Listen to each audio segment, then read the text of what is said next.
تمام زندگی ما برای اوچه شما، لباس قیمت بها برای اوچه شما، خوراکی بالازد برای اوچه شما. 1000 سومونک قرض داده میتونی؟ نه نمیتونم قرض بدم. مادری ما در تو چی زیان آورده که توی خیلی گپ میزنی؟ ها؟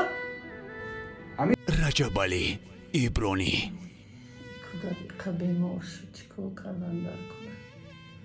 از چند کس پول پرسیدم، پول ندارد. چند خشته بوره زنگ میزنی تلفن تا نمیبردارم.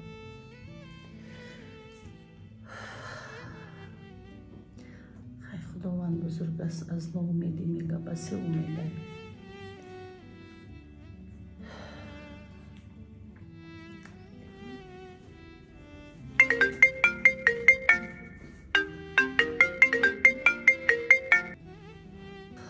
الو لبه اوچه جان. السلام بچه جان. و علیکم السلام. رجب علی بچم خوب هستی؟ تینج هستی؟ شکرانه الله بزرگ، شما خوبه مادر جان؟ سلامتی خوبه؟ رحمت بچم، یک کم ترکک مشکل داشتیم بچم. امین نبیرچم کم ترک بیمار شده، 1000 سومونک قرض داده میتونی؟ راستی گپ نه نمیتونم قرض بدم. من شما در قرض نمیتونم مادر عزیز. شما چی میگین که قرض؟ 500 سومون دارم راستی وزیر. من همین 500 سومون رو میپردم. یکون ساعت پس نصیب خدا کار میرم. یکون همکارم با 500 سومون دیگه میگیرم میپردم. تو میشه؟ رحمت بچم، من حتما امین پول شد در پول تا بر میگردانم. یک گپی دیگه دارم با بچم. امین گپی که اوزی ما گپ زدیم، امین گپی ما را صحبتی ما را میزند نفهمه بچه جان. خوب قبول دارید. من وعده میکنم که زنم نیگمش نمیدونم. مایل بچم، برکت زندگی بینی. رحمتی کلام بچم. خوب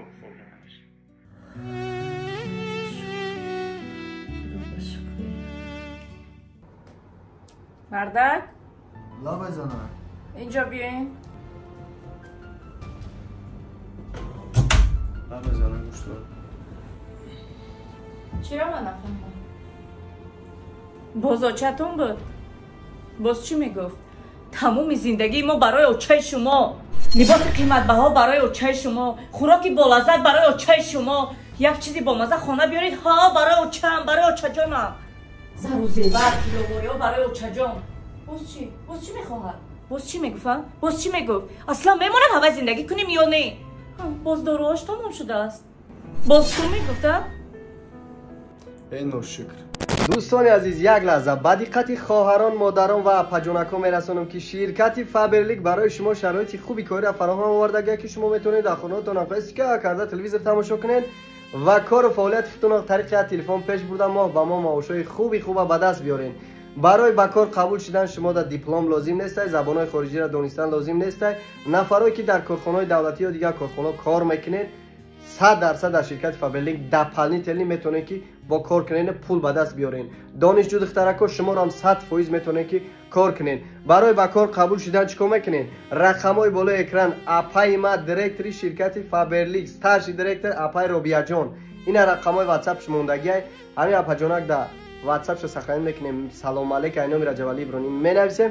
اپای ما همه نوزکی کار نقطه به نقطه شما را میفهمونه و انشالله که شما که حرکت که کردین رنگ نمی اپای ما دیرکتر میشین، استارش دیرکتر میشین، زلاتوی دیرکتر میشین. برای همین شرکت فابرلیک هم خیلی قانون خودی داره که کسی که حرکت میکنه میتونه که بین یک مدت یا یک سال بزینه های نو بالا برسه، اولیکای بلند صاحب شوه. برای همین همه کدومت که لایق حرکتی کار کردن داره، خواهش کار کردن داره، اینا رقمو بدرین بنویسین، کار کنین.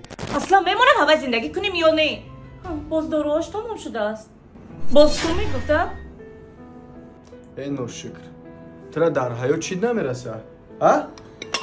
همین قدر دارایی، خانه و در، ماشین، سر لباس، شرایط خوبی زمانوی برای خودت نیست، برای همسایت های. ای زنکی به عقل، چی ترا نمیرسه که هر یک کسی که مرا قرض میپرسه، هر یک کسی که مرا پول میپرسه، زبانت این همی قدر درست با مادرت بود، با مادر در پول در کشی. آخی مادری ما در تو چی زیان آورده که توی خیر گپ میزنی؟ ها؟ همین جای گپ اومد ما وعده دادم که گپ نمیزنم. ما وعده دادم که در تو نمیگم. همین نفری که مرا زنگ زد میدونی که کی بود؟ باز کی میشد؟ آچای تو بود، مادری تو بود. پول در کار شده، جیانت بیمار شده، قرض در کار شده، سومش در کار شده. زنگ زد که بچم 1000 سوم پول قرضم بده. ما گفتم مادر جان ای ما قرض نپرس، ما به قرض شما پول میدم. ای زنکی ابله، شاید که تو بین مادر ما و بین مادر خودت فرق کلام بگذاری. مادر ما را در زمین، مادر خودت ها آسمان دا فکر کنی. نه که ما هر یک نفری که مادر رای ما به جای مادر میدونمش.